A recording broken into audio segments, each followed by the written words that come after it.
장애인 화장실은 장애인의 편의를 위해 설치 기준이 법으로 정해져 있습니다. 하지만 개정 이전에 지어진 장애인 화장실은 설치 기준에 미치지 못해 이용에 불편이 클 수밖에 없는데요. 서정한 기자의 보도입니다. 지체장애 1급인 김병민 씨는 공원 화장실 이용이 두렵습니다. 좁은 입구에 휠체어가 들어설 수 있을까 걱정이 앞서고 가파른 경사로에 뒤로 넘어갈 뻔하기도 합니다. 어렵사리 화장실에 들어갔지만 화장실 칸 문이 좁아 이용조차 어렵습니다. 화장실을 이용할 수 없어요. 참고 다른 데로 가야 될 것 같아요. 언제 가시는 거예요? 어디로? 주변에 지하철역 있으면 지하철역으로 가야 될 것 같아요. 야외에서 화장실을 가르치는 걸 좀 꺼려해서 들어가도 입구부터 이렇게 경사로가 돼 있는데 들어가서 이게 다 통틀어진 알고 계신 거죠. 또 다른 공원의 화장실입니다. 내부 공간부터 협소합니다. 휠체어가 자유롭게 움직일 수 있도록 1.4m 이상의 길이를 확보해야 하는데 기준에 미치지 못합니다. 손잡이 또한 위아래로 움직이는 회전식 손잡이가 필요한데 이곳은 움직이지 않는 고정식 손잡이가 설치되어 있습니다. 배변기의 휠체어와 손잡이의 길이는 40cm 이내여야 하는데 중간에 장애물이 바로 막혀 있고 실제 길이는 60cm가 넘어 이용에 불편함이 있습니다. 타 자치구도 상황은 비슷합니다. 세면대 높이가 낮아 아래에 휠체어가 들어갈 수 없을 뿐더러 손잡이도 설치되어 있지 않습니다. 이처럼 장애인 화장실의 규격이 다 다른 이유는 무엇일까? 기준에 안 맞는 이유는 우리 현일서 설치 기준 법률이 나오기 전에 지어진 그 화장실이 있기 때문에 아마 그런 화장실들이 맞지 않은 이유가 아닌가. 일반인들도 이제 순간적인 장애가 올 수가 있어요. 장애인만이 이용할 수 있는 공간이 아니라 모두가 더불어서 이용할 수 있는 그런 공간이라고 생각하신다 그러면 장애인 화장실을 잘 꾸며놓는 게 좋겠죠. 98년 처음 제정된 약칭 장애인 등 편의법. 장애인 화장실에 대한 규정을 시행 규칙으로 명시하고 현실에 맞게 개정을 거듭해오고 있습니다. 하지만 법과 행정의 속도차로 인해 장애인들은 여전히 불편한 화장실을 이용하고 있습니다. 딜라이브 서울경기 케이블 TV 서정원입니다.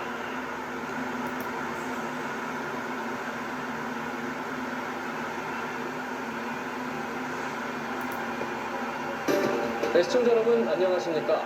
장애인 화장실 요즘은 지하철이나 공공기관은 물론이고 쇼핑몰 같은 곳에서도 흔히 볼 수 있습니다. 그런데 정작 장애인들은 이 화장실을 사용하기가 너무 불편하다고 하는군요. 최희영 기자입니다. 시각장애 1급인 병철 씨는 지하철을 이용하면서 용변을 참는 버릇이 생겼습니다. 화장실 위치를 알려주는 점자 안내서이나 남녀 화장실을 구분하는 점자 표시가 제대로 설치되지 않은 것입니다. 박 탔다가 두리번 하다가 앞에서 여자 화장실 들어가서 막 이상한 경우도 있고. 지체장애 2급인 정수 씨도 마찬가지입니다. 휠체어를 탄 채로는 화장실 문조차 열기 힘듭니다. 가로대가 좀 뒤쪽으로 그래 장치가 돼 있으면은 어려움이 있을 텐데 뒤쪽으로 그 건물 옆에 가로대가 너무 앞서 있기 때문에 미끄러져서 이마를 찌는 경우도 있었어요. 남녀 화장실의 위치도 역마다 제각각입니다. 한 시민단체가 서울의 지하철 2호선과 5호선의 장애인 화장실 166곳을 조사해봤더니 남자가 왼쪽인 곳이 76곳, 여자가 왼쪽인 곳이 69곳입니다. 나머지는 남녀 화장실이 안쪽 바깥쪽으로 위치해 있거나 심지어 남녀 구분 없이 사용되는 등 화장실 배치에 일관된 기준이 없습니다. 복지부의 조사 결과를 봐도 화장실 안에 손잡이 같은 장애인 편의시설이 제대로 설치된 비율은 40%를 밑돌았습니다. 우리 법에는 장애인 화장실 설치는 물론 화장실의 길이와 폭 같은 구체적인 설치 기준이 명시되어 있습니다. 하지만 법 제정 이전에 만들어진 시설은 법 적용 대상이 아닐 뿐더러 최근 늘어나는 전동 휠체어 등을 사용하기엔 설치 기준이 현실에도 맞지 않다는 지적입니다. 법적 기준이 명확한 기준이 아니고 아주 최소 기준으로 적용하도록 하고 있기 때문에 한마디 들기보다는 지금 현재의 1.4m 기준을 기본적으로 지켜주시면서 조금 더 폭을 조금 넓게 1.6 이상, 1.8 정도 지난해를 기준으로 장애 추정 인구는 270만 명에 이릅니다. 장애인들도 마음 놓고 이용할 수 있는 화장실 마련이 시급합니다. EBS 뉴스 최희연입니다.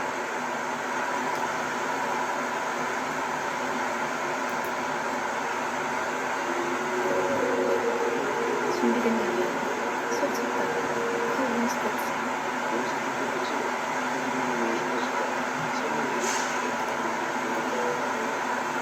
요즘 웬만한 공공장소에는 장애인 화장실이 설치되어 있습니다. 그런데 불편한 목을 이끌고 찾아갈 화장실을 잠깐 이용할 수 없다는 기준하거든요. 명품도시를 구성하고 있는 세종시에서 오늘도 일어나고 있는 모습입니다. 현장 24 이상돈 기자 보도입니다.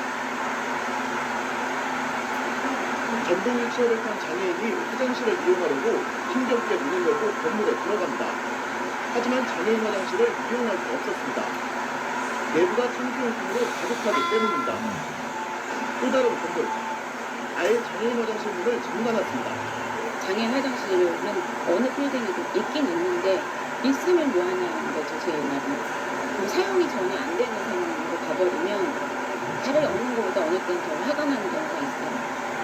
장애인 화장실이 아예 청소도구함으로 변경된 곳도 있고 각종 쓰레기를 모아둔 곳도 있습니다. 문을 잠가놓은 방법도 다양합니다. 누군가 사용하는 것처럼 불을 켜놓거나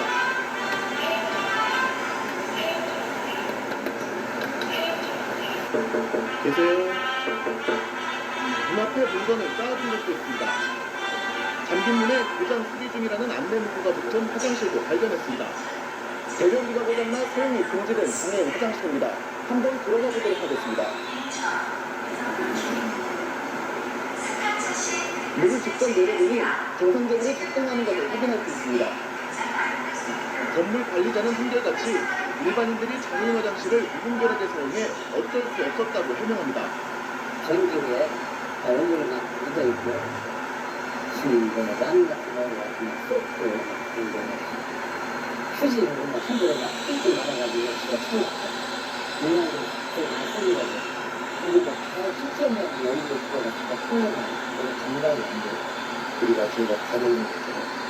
최근까지 세종시청에 수백 건의 민원이 접수됐지만 과태료 부과는 단 한 건도 없습니다. 심지어 이걸 관리 감독할 부서가 있던 상가의 장애인 화장실도 마찬가지 상황이었으니 할 말 다 했습니다. 공공화장실 기업 분야 공유사회는 과태료를 부과 지금 하도록 되어 있으나 부과 기준이 사실 마련되어 있는 것은 세종시를 비롯해 각 지자체는 장애인 복지를 한 단계 높이겠다며 저마다 거창한 계획을 세우고 있습니다. 하지만 생리현상 해결을 위한 화장실도 편하게 다니지 못하는 게 우리나라 장애인들의 현실입니다. YTN 이상근입니다.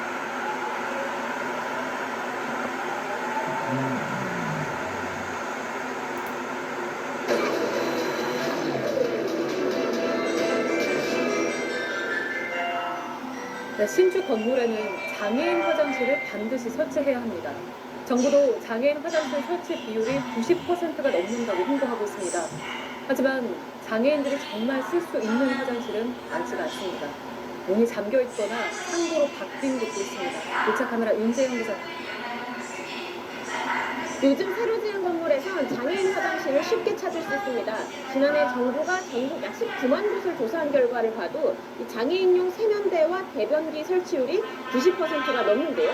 이 장애인 화장실 실제 사용하기엔 어떨까요? 휠체어를 탄 장애인과 다녀봤습니다. 가는 건물마다 장애인 화장실 문이 잠겨 있습니다. 한 화장실은 사용 중이라고 쓰였습니다. 정작 사람은 없습니다. 억지로 문을 열었더니 쓰레기만 있습니다. 해놓고서 사용이라고 하는 것은 더 없는 거라고 하다. 그왜 하는 비싼 돈들에서 사용을 뭐라고 했더니 다른 곳도 마찬가지. 계세요?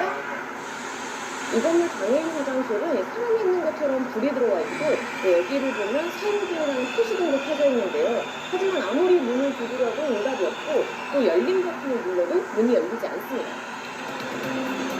화장실로 가는 길목에 집기를 쌓아두고 문을 잠근 곳도 있습니다. 관리가 어렵다는 이유에 됩니다.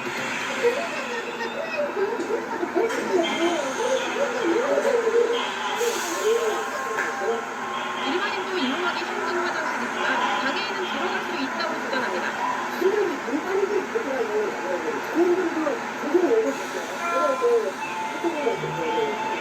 문이 열려있는 곳도 사용이 쉽지 않습니다. 식당들이 입주한 행상가 건물인데요. 이 여자 장애인 화장실이 있어서 이렇게 여러분이 완전히 청소 도구함으로 쓰이고 있어서 변기가 어디 있는지도 잘 보이지 않습니다. 여기서 운동이 좀 있을 건데, 그런데 무슨 건물이 있죠? 인천의 한 건물은 건물 안내를 위한 전자 안내판을 장애인 화장실 안에 뒀습니다. 휠체어가 들어갈 공간이 없습니다. 우리 처음에 그때 저도 몰라갖고, 일반 화장실은 1층에 있지만 장애인 화장실은 5층에 있는 건물도 있습니다. 이 5층에 올라와 봤더니요. 이 공간은 이미 아이들을 위한 사공으로 쓰이고 있어서 이 휠체어가 자유롭게 다니기 어려워 보입니다. 이 모퉁이를 돌아서 이 신발장과 서랍장이 모인 좁은 길을 지나야만 장애인을 위한 진짜 블록과 장애인 화장실을 찾을 수 있습니다. 저기, 하는 것보다 일찍이 현행법상 신축 건물엔 장애인 화장실을 반드시 만들어야 합니다. 하지만 부실하게 관리해도 제재할 근거가 마땅치 않습니다.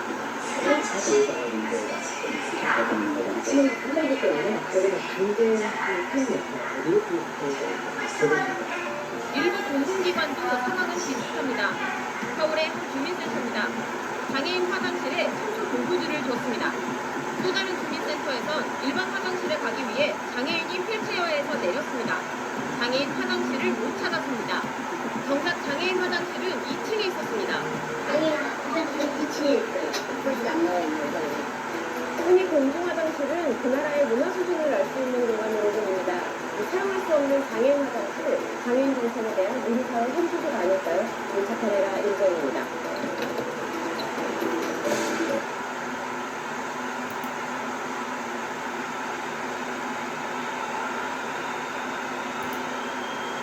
예전보다 장애인을 위한 화장실들이 이 공공건물이나 학교 등에 많이 설치되어 있습니다. 그런데 장애인들이 정작 이용하려고 하면 청소도구가 가득 쌓여있는 듯 불편하게 짝이 없다고 합니다. 기영일 기자가 그 실태를 취재했습니다. 한 대학교 장애인 화장실에 청소도구가 빼곡히 쌓여 있습니다. 심지어 대걸레가 변기 위에 놓여 있다자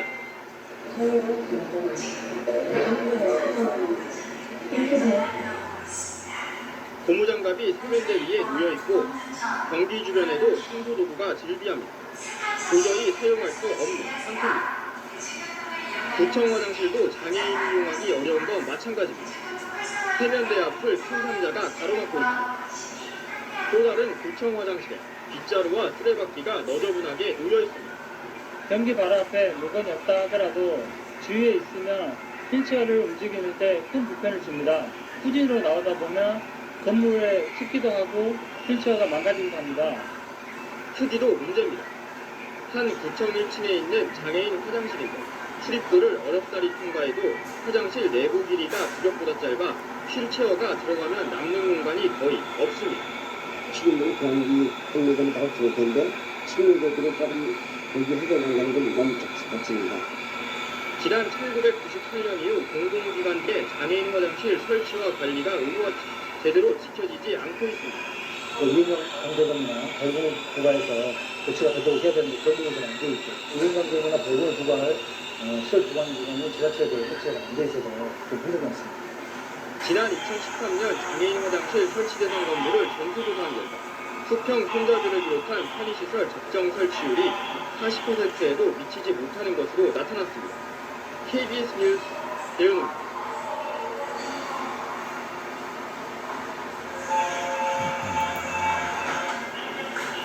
어른들의 필요와 어른들의 고민, 런터벨 S.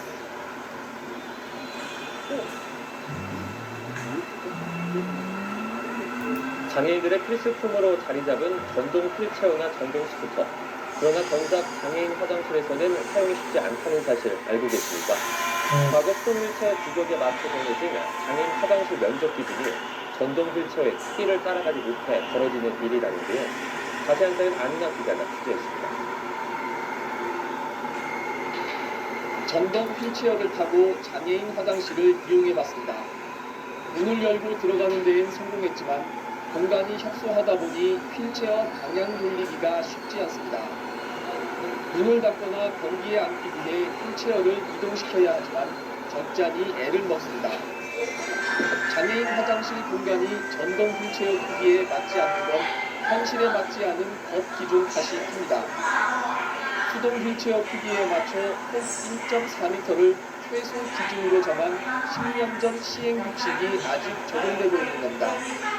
전동 휠체어나 전동 스쿠터의 활동 반경은 이보다 큰 1.8m에 달해 화장실 크기 넉넉하게 2m는 내야 합니다. 장애인용 승강기나 경사로에는 범폐율이나 용적률이 적용이 되지 않고 있습니다. 유독 장애인용 화장실은 예외입니다. 앞으로 장애인용 화장실에 대한 인센티브를 줘서 넓고 자유롭게 쓸 수 있도록 전동 휠체어나 전동 스쿠터를 이용하는 장애인은 지난 2014년도도 11만 2천 명, 필요하다고 응답한 수도 26만 명에 이릅니다.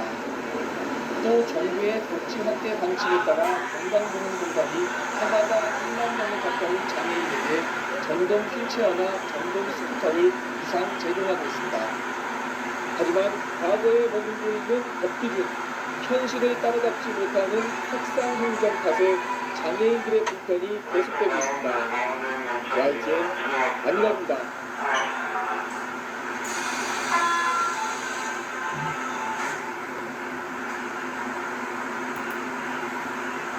장애인들도 공원 등에서 산책을 할 때 화장실 이용해야 할 경우가 있습니다. 그런데 대부분 공원 내 공용 화장실에 장애인 편의시설이 설치되어 있지 않아 장애인들이 불편을 겪고 있습니다. 안준호 기자입니다. 목포 평화광장의 공중 화장실입니다. 장애인용 전용 화장실이 있고 자동문인 물론 대소변기 옆으로 장애인들을 위한 손잡이가 설치되어 있습니다. 공간도 넓습니다. 휠체어를 탄 장애인들이 화장실을 이용하기 위해서 이처럼 넓은 공간이 필수적입니다. 다른 곳에 있는 공원 내 공중 화장실 상황은 어떨까? 목포 버스터미널 앞에 조성된 산책로입니다. 중간에 공중 화장실이 있지만 장애인 전용 화장실은 없습니다. 턱이 높은 것은 물론이거니와 화장실 문 폭이 좁다 보니 휠체어가 들어갈 수조차 없습니다. 제 휠체어가 이렇게 굉장히 작은 휠체어에도 불구하고 휠체어가 들어갑니까? 휠 자체가 안 보입니다. 인근의 또 다른 공원 내 공중 화장실들도 장애인 편의시설이 부족하기는 마찬가지. 시민들도 지자체의 무관심한 장애인 정책을 비판하고 있습니다. 장애인들이 집에서 이제 나오고 있어요. 근데 이제 의료력 때문에 못 나오고 있는 경우가 많이 있거든요. 휠체어가 나타니까 이거 떨어지면 되잖아요. 화장실 출입문 앞에 점자 블록도 없는 듯 시각장애인을 위한 배려가 보이지 않는 곳도 많습니다. 장애인들은 항상 이렇게 뒷돈으로 밀려나야 되나 하는 생각을 많이 갖게 되고 장애를 갖고 살아가는 것조차도 굉장히 힘든 상황인데 장애인들도 시민이지만 오늘도 공원을 산책하고 공중 화장실을 이용할 수 있는 권리도 누리지 못하고 있습니다. MBC 뉴스 안준호입니다. 세상을 움직이는 뒷드라미 50년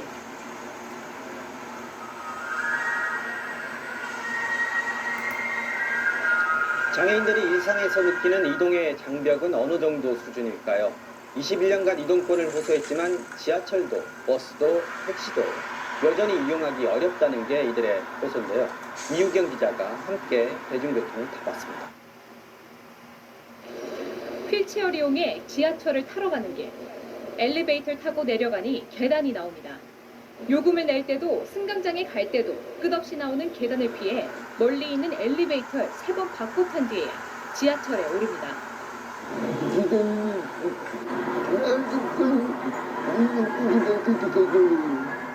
지하철을 탈 땐 승강장 사이 틈에 바퀴가 낄까봐 늘 불안합니다. 자칫 잘못 뛰면 휠체어가 넘어져 큰 사고로 이어질 수 있기 때문입니다.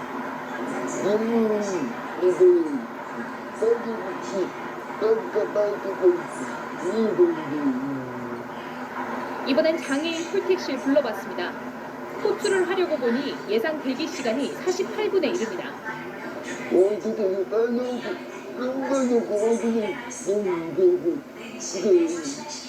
버스는 저상버스가 올 때까지 마냥 기다려야 합니다. 도착을 해도 휠체어를 태우기 위해 버스가 후진을 하고 받침을 꺼내야 하는데 다른 승객들의 눈치가 보입니다. 심지어 승차에 거부당하기도 합니다. 그 난간에서 버스 타는데 이제 기사가 뭐 안전벨트가 망가졌다 그래서 안 타고 막 그러는데 신고한다 그러니까 그때부터 추가가 풀리더라고요. 광역버스는 타기가 더 어렵습니다. 서울과 경기도로 가는 광역버스의 경우 전체 노선의 80%의 저상버스 자체가 없습니다. 휠체어 어떻게인가요? 경기도민 장애인 5명은 광역버스 탈 권리를 보장하라며 2014년 소송을 내기도 했는데 대법원까지 간 끝에 결국 패소해 소송 비용만 1,000만 원 넘게 물어줘야 합니다. 저를 해소해달라는 요새 불안함을 말한 거죠.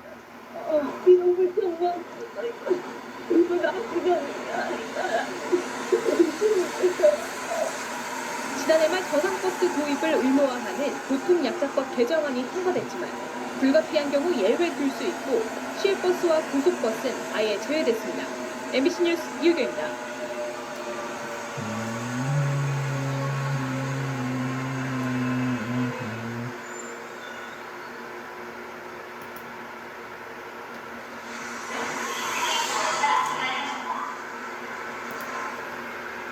시각장애인 유튜버 원샷 한솔로 유명한 김한솔 씨가 최근 경기도 오산에서 혼자 버스를 타봤다며 올린 영상입니다.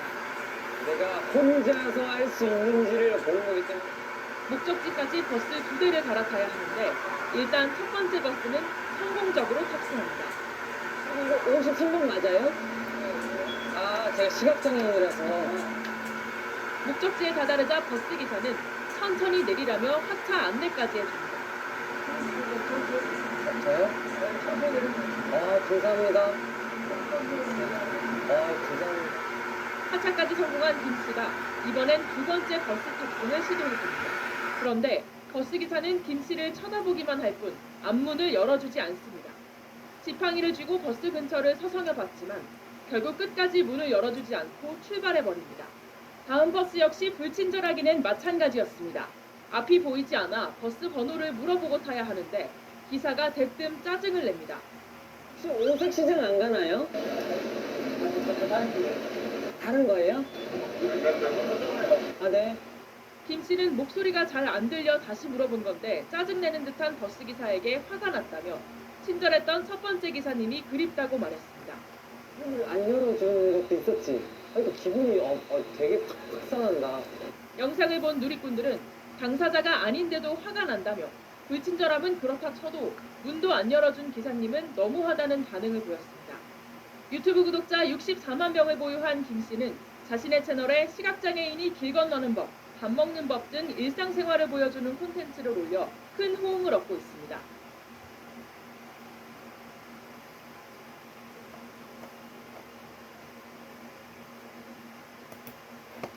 큰 필요에 풍산 살아나온 명진그릇한 탄산비탈 기미주독의 완화까지 왜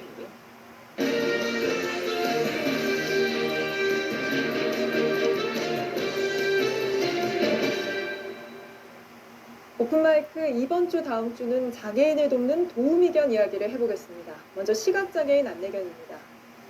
흰 지팡이는 이렇게 짚고 다녀야 한다면 안내견은 엘리베이터 찾아줘 이렇게 뭘 찾아달라고 하면 그게 어디 있는지 대신 보고 길을 안내해 줍니다. 그야말로 시각장애인의 눈이 돼주는 존재들이죠. 이런 안내견들은 어디든 갈 수 있도록 법으로 보장해 놓은 지도 20년인데 여전히 여기저기서 출입을 거부당하고 있습니다. 안내견의 하루를 함께 해봤습니다. 계단은 조심조심, 평지에서는 씩씩하게. 동네 사람들은 다 아는 베테랑 안내견입니다. 사진 나온다는데. 안내견의 친구 혜경 씨는 여러분처럼 모든 걸 볼 수 있었지만 13살의 어느 날 갑자기 햇빛조차 구분할 수 없게 됐습니다. 그래서 흰 지팡이를 들고 다녔는데 5년 전부터는 안내견이 늘 눈이 돼주고 있습니다. 한번 보실래요? 지금은 학교로 가고 있습니다. 저 멀리 오토바이가 보이자 멈춰서고 큰 차가 보이니 길가로 바짝 붙습니다. 학교 가는 게 들른 단골 핫도그 집에서도 문이 어디예요? 문 찾아. 학교 정문 앞 건널목에서도 역할을 톡톡히 합니다. 건널목 찾자. 너무 잘했어. 초록불로 바뀌자 경쾌한 발걸음이 이어집니다. 오늘은 시험날이라 혜경 씨가 늦지 않도록 더 신경 쓰는 모습입니다. 그럼 건너 인도 찾아. 계단 찾아. 어이구 재밌어. 찾아. 눈 감으니까 엘리베이터 찾아.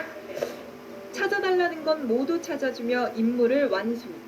시험장에 무사히 도착하자 쉴 자세를 잡다가도 누군가 들어오니 킁킁 냄새부터 맡습니다. 20분부터 시험 시작할게요. 아, 감독관이었구나. 안심한 듯 그제야 휴식을 취합니다. 진짜 저한테는 없어서는 안 되는 존재가 이 친구가 있어야만 지금 잘 걷고 있다라는 것도 알 수 있고 다치지 않을 거라는 확신도 있고 이렇게 시각장애인에게 꼭 필요한 존재인 만큼 어디든 함께 갈 수 있도록 법으로 보장해 놓은 지도 어느덧 20년. 300만 원의 과태료를 물 수도 있는데 여전히 걔는 안 된다며 출입을 거부당하고 있습니다. 함께 점심을 먹으러 식당이 모여있는 상가로 가봤습니다. 식당으로 들어가니 바로 손부터 튀어나옵니다.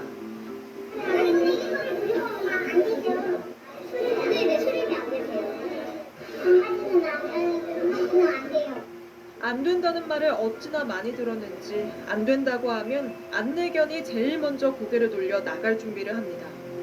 보다 못한 취재진이 안내견은 거부하면 안 된다는 걸 설명해보지만 소용없습니다. 그냥 반려견이 아니라 아니 알고 있는데 여기 음식점이다. 300만 원 과태료를 물 수가 있고 어렵게 찾아간 2층에서도 손님들이 계세요. 저희도 손님으로 온 건데 네? 근데 다른 손님들이 강아지를 보내요. 되게 반려견은 아니고 네, 알고 있어요. 바로 내려와야 했습니다. 먹고 싶던 파스타는 일찌감치 포기했고 어디든 받아주는 곳을 찾아 헤매다 고마운 식당을 만났습니다. 7번의 거절을 당한 뒤였습니다. 그래도 오늘은 소리 지르는 사람은 없었으니 이 정도면 재수가 좋은 편이라고 합니다.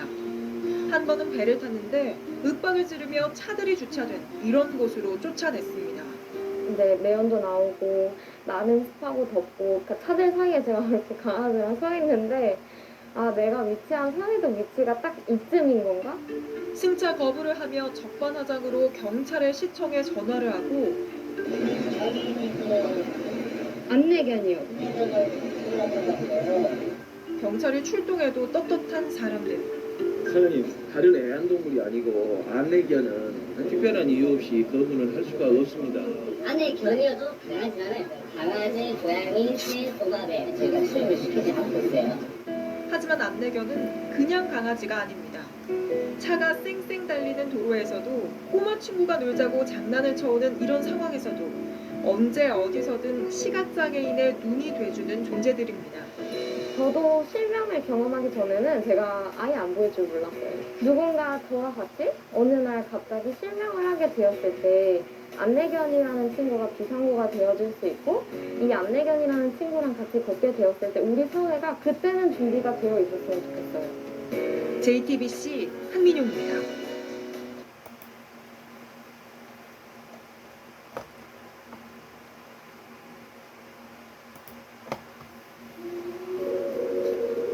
준비된가 하면 속 솟다 코오롱 스포츠.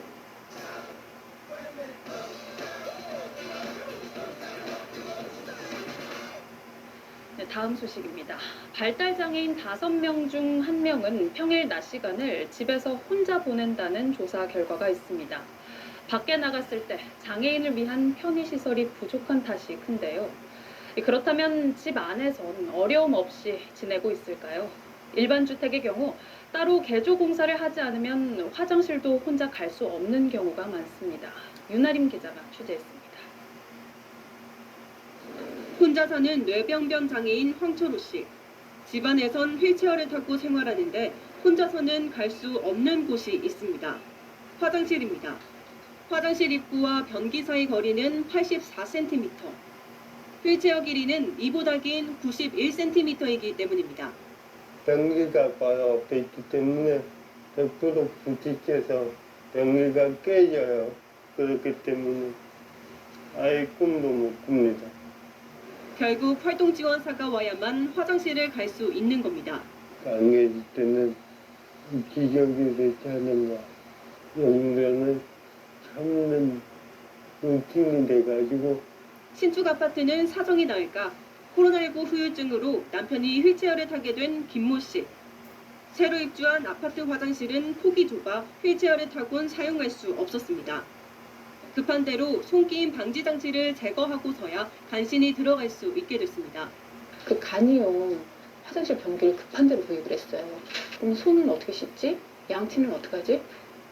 공중 화장실의 경우엔 출입구 폭을 90cm 이상으로 해야 한다는 규정이 있지만 가정용 화장실은 의무 기준이 없어 발생하는 일입니다. 장애인들은 결국 자비로 개조 공사를 하는 수밖에 없습니다. 화장실은 뭐 장애인이고 비장애인이고 모든 사람에게 굉장히 중요한 부분이잖아요. 큰 무리가 없이 안전하게 드나들 수 있는 그런 대안이.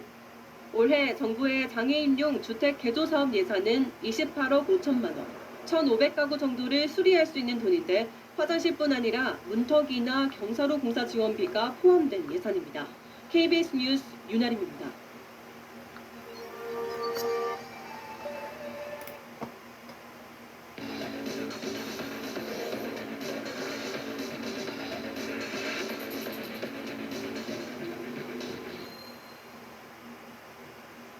제보로 만드는 뉴스 제보자 순서입니다. 광주에는 발달장애인의 자립과 재활을 돕는 주간보호센터가 여러 곳 운영되고 있는데요. 한 주간보호센터가 입주한 상가 건물 3층에 원래 있었던 장애인용 화장실이 없어지면서 발달장애인들이 큰 불편을 겪고 있습니다. 어떻게 된 일인지 송민주 기자가 보도합니다.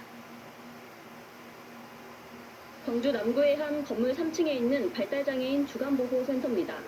한 발달장애인이 사회복지사와 함께 엘리베이터를 타고 옆 건물로 이동합니다. 여기 계단 조심해야 돼. 여기 봐봐. 발달장애인이 찾아간 곳은 옆 건물의 한 장애인용 화장실. 센터와 같은 층에 있던 장애인용 화장실이 일주일 전 없어지고 일반 화장실로 바뀌었기 때문입니다. 1, 2층에 장애인용 화장실이 있지만 세면대가 없어 손조차 씻을 수 없는 상황입니다. 처리를 못하는 애들이 거의 대부분이에요. 장애인 화장실에서는 그래도 넓으니까 교사나 선생들이 들어가서 같이 해줄 수가 있는데 장애인 화장실을 일반 화장실로 개조한 곳입니다. 이렇게 사람 한 명이 들어가면 한 칸이 꽉 차다 보니 보호자와 함께 이용해야 하는 발달장애인은 이용이 어렵습니다. 장애인용 화장실을 없앤 건 같은 상가 입주자들입니다. 입주자들은 일반 화장실이 무단으로 장애인용 화장실로 개조됐고 비장애인들이 이용하는 데 불편함으로서의 원상복구했다고 주장합니다. 하지만 센터 측은 무단 개조한 적이 없다며 장애인 권리를 무시한 처사라고 말합니다. 편의시설을 하나가 배제됨으로써 이렇게 밖으로 내놓아야 되는 그 상황이 좀 이해가 안 가서. 장애인 주간보호센터는 광주에만 39곳, 대부분 보조금을 받는 비영리 기관이다 보니 편의시설 부족이나 차별을 겪는 경우가 많습니다. 이제 그 역할을 국가에서 다하지 못하니까 그 센터에서 하고 있는데 좀 더 장애인들에게 뭐 접근성이라든지 안전하고 편리한 공간이 되어야 한다. 장애인 단체는 발달 장애인의 자립과 돌봄을 위해 지자체가 보다 적극적으로 나서줄 것을 요구하고 있습니다. KBS 뉴스 손민주입니다.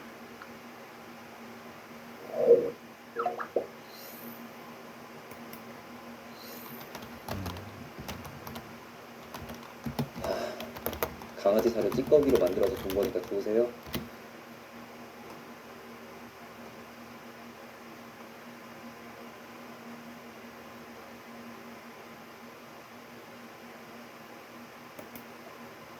장애인의 사회 참여를 돕는 양주시 디딤돌 장애인 자립지원센터가 새로운 보금자리를 마련했습니다. 정우선 기자가 보도합니다. 지난 3일 많은 지역 주민들이 모여있는 이곳은 양주시 디딤돌 장애인 자립지원센터의 새 보금자리입니다. 지역 장애인, 주민들을 초대해 센터 이전 기념식을 진행했습니다. 장애인 음악가들이 먼저 축하의 문을 열었습니다. 장애 인식 개선, 장애인 여가 활동 확장 등 활발한 활동을 해온 센터의 이전은 지역 장애인 당사자들에게 가장 중요한 이동 접근성을 높였습니다. 비장애인들이 생각할 때 장애인의 편의시설이 때로는 불편하다고 생각을 할 수가 있습니다. 그런데 장애인 편의시설은 시설을 해놓으면 사실상은 장애인과 비장애인이 서로 공존하면서 편하게 이용할 수 있는 그런 시설들이거든요. 그런 의식 전환을 해야 되고 장애인들은 비장애인들과 함께 공존하는 사회를 만들어가야 된다고 생각을 하고 있습니다. 그래서 장애인과 비장애인이 공존하는 양주시 발전을 위해서 저도 장애인으로서 최대한 노력을 하겠습니다. 기념식장 밖에서는 자원봉사자들의 풍성한 먹거리 지원으로 축하객의 훈훈한 소통의 자리가 만들어졌습니다. 시 관계자들과 주민들이 생활의 불편함을 의논하고 개선을 요청하는 자리도 즉석에서 만들어졌습니다. 센터에서는 사실 여러분들의 어떤 건의구호를 위해서 그동안 많은 일들을 하고 계신 것을 알고 있습니다. 이렇게 이전에 오셨으니까 앞으로 이제 더 많은 우리 장애인들이 함께 하시면서 여러분들이 평소에 못했던 분들, 평소에 하시고 싶었던 분들을 하시면서 여러분들 하루하루가 편하고 즐거운 생활이 되셨으면 좋겠습니다. 우리 시에서도 장애인들이 비장애인과 같은 생활을 할 수 있도록 해드리는 게 제일 큰 일을 해드리는 거로 생각을 합니다. 앞으로 여러분들의 모든 권유구호나 여러분들의 편의 증진을 위해서 최대한의 노력을 다하도록 하겠습니다. 장애인과 비장애인 모두가 편리한 세상, 장애인도 비장애인처럼 불편함 없이 일상생활을 자유롭게 누릴 수 있는 현장을 만들어갈 센터의 앞으로의 행보가 기대됩니다. 복지TV 경기방송 정선입니다.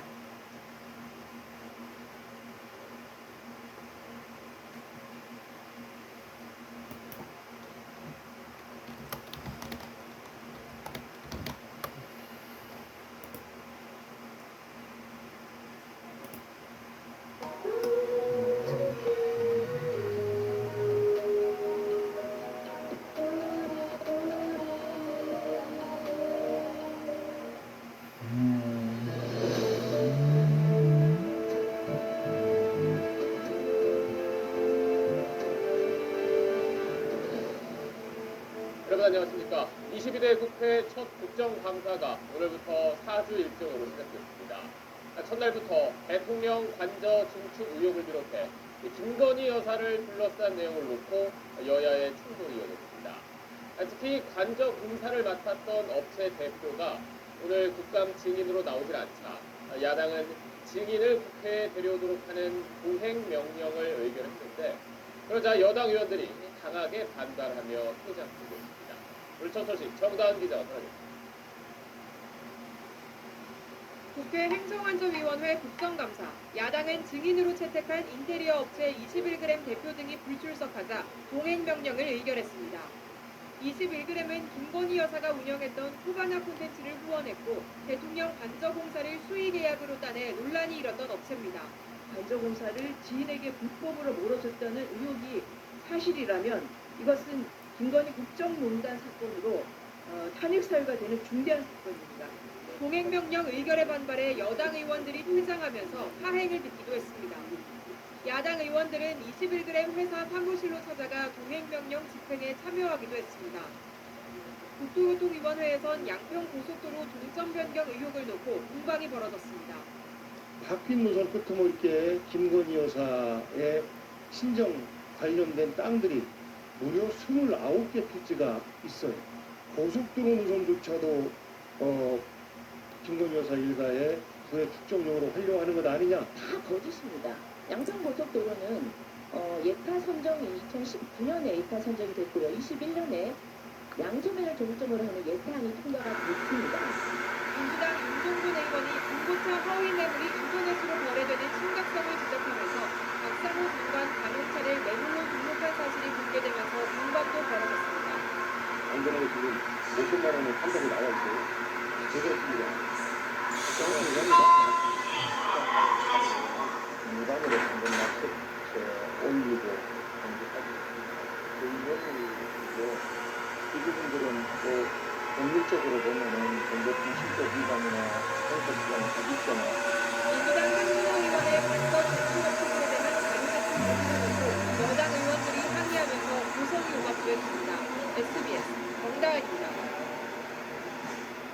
국회법사위에선 이재명 민주당 대표의 수사와 재판을 놓고 여야가 날선 분석을 벌였습니다. 여당은 이재명 대표에 대한 재판을 서둘러야 한다고 주장했고, 야당은 검찰이 위법한 수사를 하고 있다고 했습니다. 이어서 김기태 기자.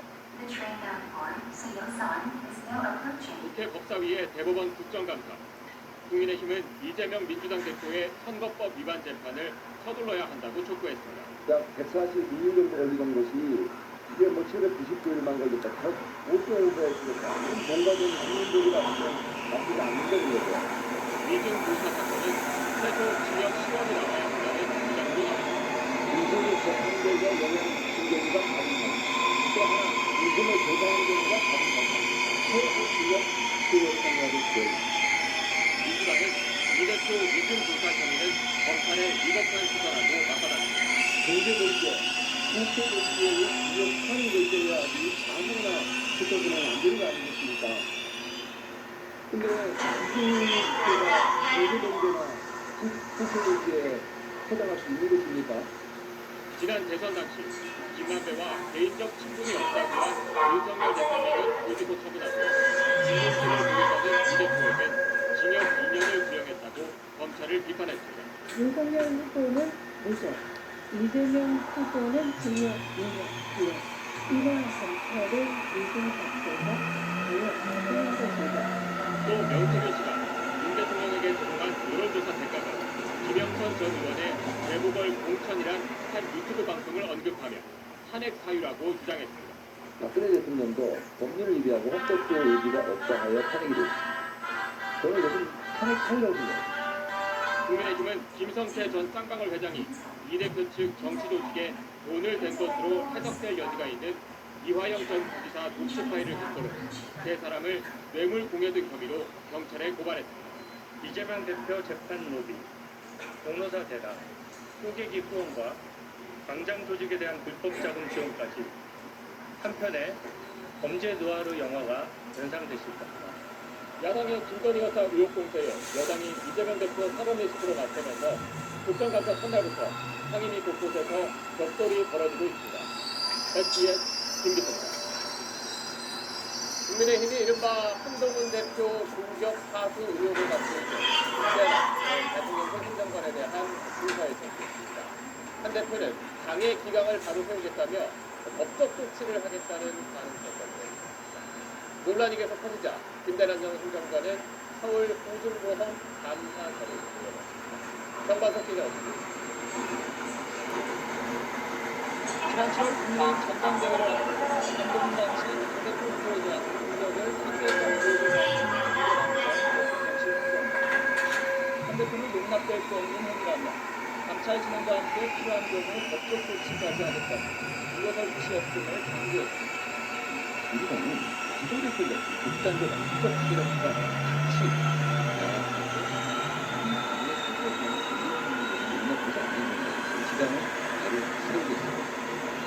당중앙윤리위원회는 작별을 열어 김전행정관에 대한 국무감사위원회 조사를 결정했습니다. 김전행정관이 지난 2일 탈당했지만 당원 신분일 때 한 일이다. 조사가 가능하다는 게 윤리위 입장입니다. 김대남 전 당원의 허위사실 유포 등 1년의 당규 위반 등 혐의에 대해서 국무감사위원회에 조사를 의뢰하기로 하였습니다. 당 내부에선 반드시 조사해야 한다는 의견과 당정 관계에 부담을 줄 수 있다는 의견이 엇갈리고 있습니다. 관련 의혹을 전면 부인했던 김 전 행정관은 논란이 확산하자 서울보증보험 상임검사직을 사퇴했습니다. 김 전 행정관은 이번 사태로 회사업무 수행에 부담감과 사직서를 제출했고 이미 그런 일로 정치율이 떨어질까봐 탈당했지만 안 조사에 협조할 생각까지 밝혔습니다. SBS 정반석 김건희 여사 공천 개입 의혹의 핵심 인물로 지목된 명태균입니다. 그는 대선 당시 윤석열 후보의 지지를 여러 차례 만나서 정치적인 조언을 했다고 주장했습니다. 명 씨는 자신이 국무총리도 출전했다고 말했는데 대통령실은 사실과 다르다며 과장된 이야기라고 했습니다. 이 내용을 윤나라 기자가 들어봅니다. 명태균 씨는 동아일보와의 인터뷰에서 지난 대선 당시 윤석열 후보 부부의 서초동 자택을 수시로 방문했다고 주장했습니다. 이 자리에서 자신이 최재형 의원을 국무총리로 추천하는 등 조언을 하고 자신도 인수위 참여와 공직 제안을 받았지만 거절했다고 주장했습니다. 명 씨는 앞서 지난달 SBS와의 인터뷰에서도 자신의 역할은 대통령을 만드는 데까지였다고 말했습니다. 내가 대선이 끝나고 나서 그때 1년 동안 안 갔어요. 왜 안 갔겠어요? 거기서 얼마나 전화가 많이 왔겠어요.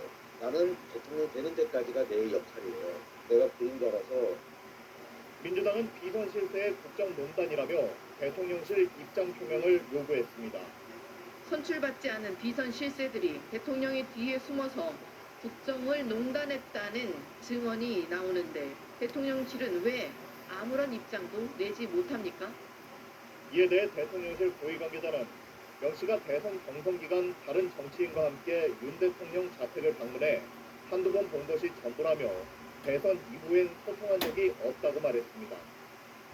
또 다른 고위 관계자도 명 씨가 총리 제안을 하거나 공직을 제안받을 만한 위치에 있지 않았다며 과장된 말을 하고 있다고 반박했습니다.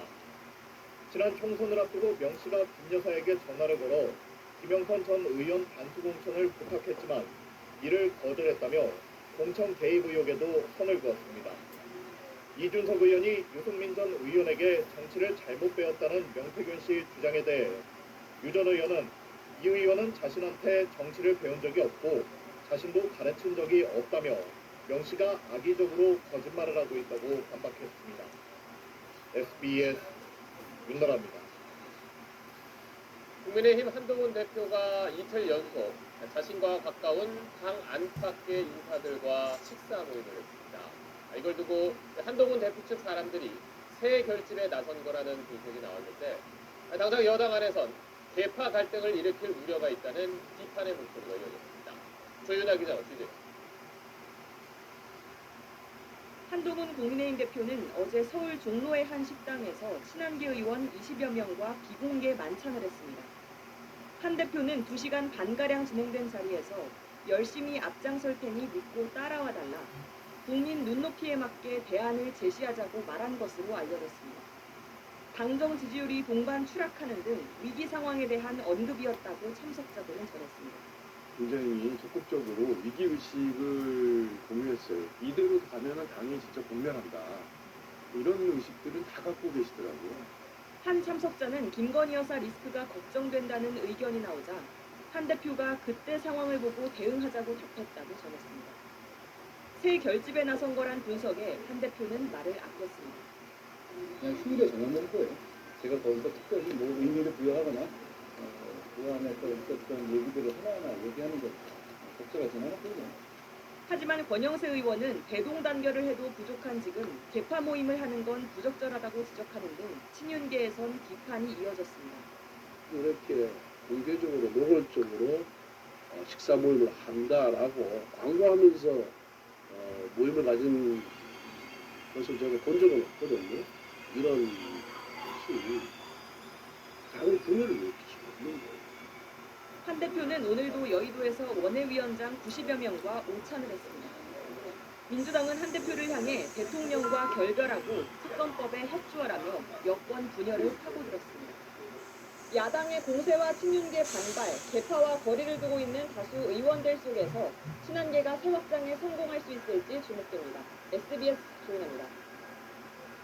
다음 소식입니다. 미정산 사태로 수많은 피해자를 낸 티몬과 유메프 그리고 그 모기업인 큐텐의 경영진에 대한 검찰의 영장 청구서 내용을 저희가 어제 단독으로 전해드렸습니다.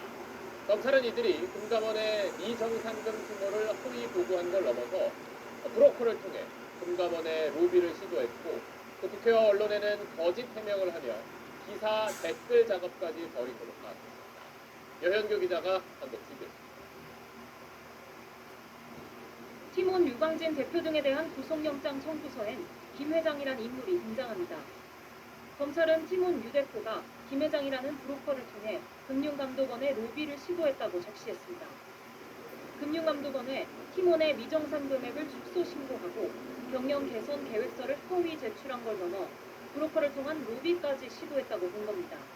검찰은 또 이들이 국회와 언론 등에 허위 사실을 전달하고 기사 댓글 작업까지 하며 정산 지연 상황을 은폐하려 한 걸로 보고 있습니다.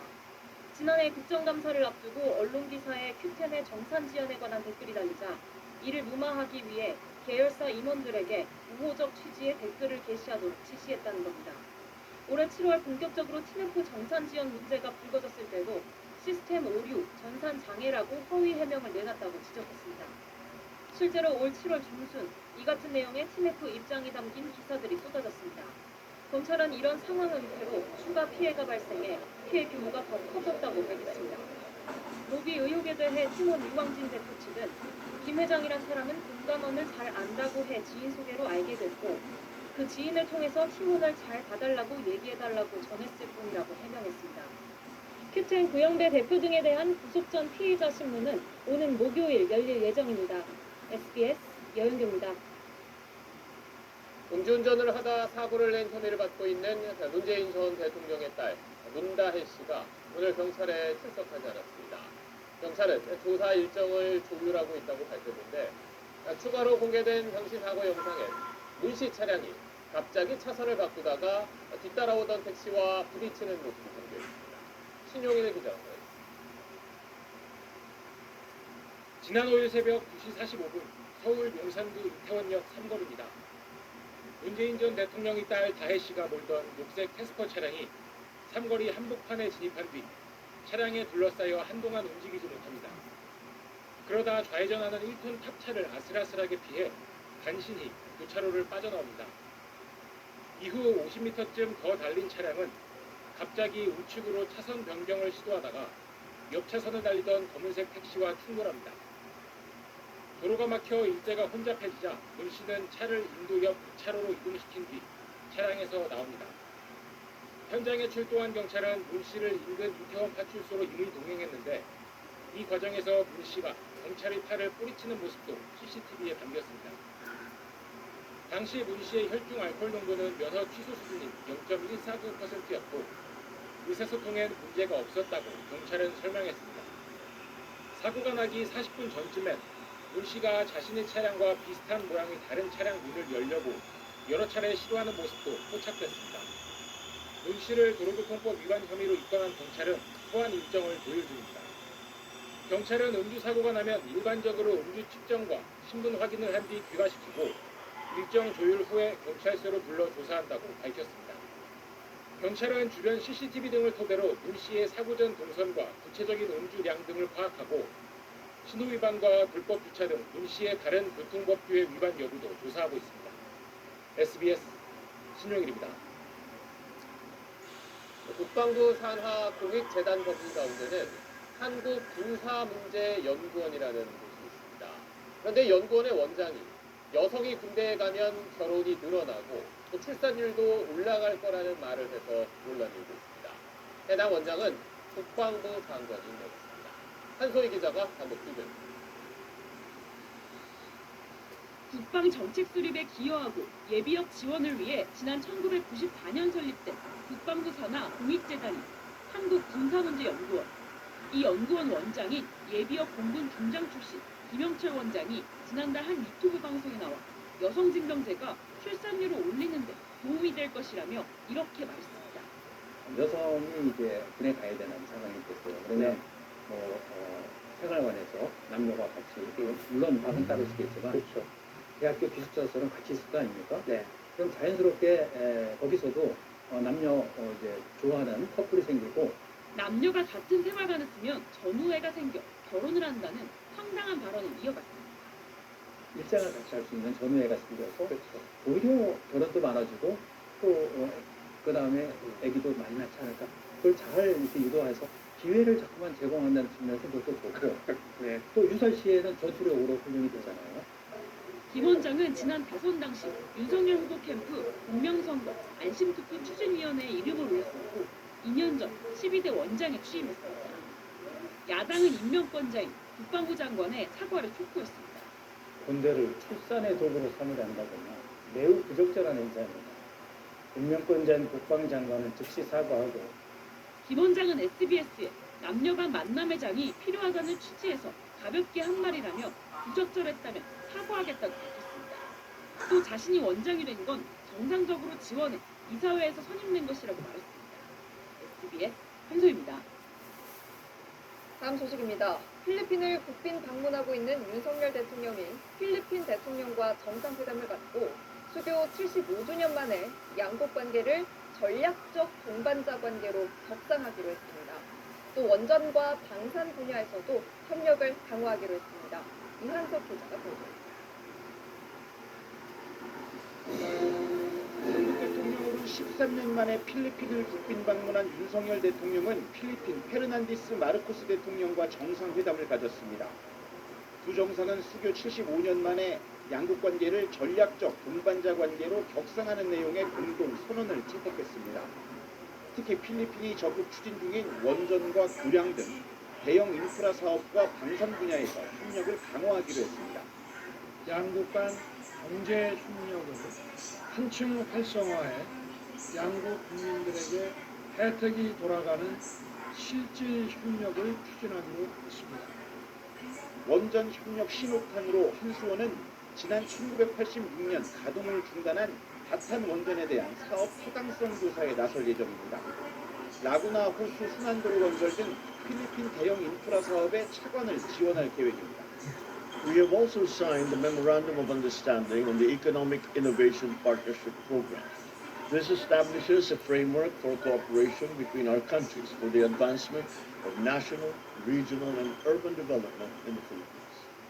니켈과 코발트 등 핵심 광물 투자 협력과 필리핀인 가사관리사 시범사업 성공을 위해 고용 협력도 확대하기로 했습니다. 윤 대통령은 두 나라 기업인 200여 명이 참석한 비즈니스 서밋 기조연설에서 필리핀 인프라 개발 사업에 우리 기업의 적극적인 참여를 당부했습니다. 윤 대통령은 내일 동남아 두 번째 순방국 싱가포르에서 로렌스 웡 총리와 정상회담을 갖고 무역과 투자 협력 방안을 논의합니다. 필리핀 마닐라에서 SBS 이한석입니다. 식당에서 먹는 것보다 배달 가격을 비싸게 받는 음식점이 늘고 있지만 그동안 이런 사실을 몰랐던 사람들이 많습니다. 논란이 된 최근에서야 일부 음식점들이 공지에 나섰는데 그마저도 모호하거나 심지어는 잘못된 설명이 올라온 것도 있습니다. 윤태호 기자. 버거킹 매장에서 9,100원 하는 세트 메뉴를 배달앱에서 직접 찾아보니 1,400원 더 비쌉니다. 그러나 배달앱에는 매장 가격과 다를 수 있다는 공지만 있을 뿐 배달앱 이용자가 구체적인 가격 차이를 알 길이 없습니다. 비교를 해본 적은 따로 없고 그냥 제가 원래 주문하던 그러니까 가봤던 가게들을 방문하면 이제 차이가 난다는 거를 좀 알고 아무래도 배신감이 조금 있죠. 이중 가격제를 도입한 주요 햄버거 체인 4곳 모두 배달앱에선 이렇게 모호한 공지만 하고 있습니다. 상품 가격, 세트 가격이 워낙 많다 보니까 이렇게 되면 오히려 소비자들이 오인되는 경우가 많이 발생을 하셔서 모호한 공지마저 마지못해 하는 기색이 역력합니다. KFC는 지난 3월부터 이중 가격을 시행하고도 소비자들에게 제대로 알리지 않다가 최근 뒤늦게 공지했습니다. 롯데리아는 이중 가격제 시행 열흘이 지났는데 일부 매장에서 배달 가격이 매장과 같다는 잘못된 공지를 올려놨습니다. 에게스하고 전달했는데 그런 게안 입력되셔가지고 배달 플랫폼들은 입점 업체의 이중 가격 표시를 강제할 수 없다는 입장입니다. 배달의 민족은 매장 동일 가격 인증제를 통해 이중 가격 문제를 해소하겠다는 입장이지만 이 제도 역시 외식 업체의 가격 결정권을 침해한다는 불공정 혐의를 받고 있습니다. 소비자원은 소비자들이 배달앱에서도 명확한 가격 차이를 알 수 있도록 표시 방식을 개선해야 한다는 입장입니다. 다만 강제할 수단이 없어 소비자 선택권을 존중하는 외식 업체들의 자발적인 조치를 기대할 수밖에 없는 상황입니다. SBS 이태입니다. 술에 취한 채 경찰의 단속을 피해 15분 동안 도로 위를 내달린 여성이 붙잡혔습니다. 경찰이 차량 유리창까지 깨서 체포한 이 여성은 이후에도 음주 측정을 3차례나 거부했습니다. TJB 조형준 기자. 자정이 넘은 시각 대전 서구의 한 도로 위에 멈춰선 SUV의 운전석으로 경찰관이 다가갑니다. 경찰관의 요구에 잠시 응하는가 싶더니 갑자기 차선을 바꿔 도주하기 시작합니다. 순찰차를 피하기 위해 속도 위반은 물론 중앙선을 넘나드는 아찔한 고개 운전은 어린이 보호구역까지 2.5km 넘게 이어집니다.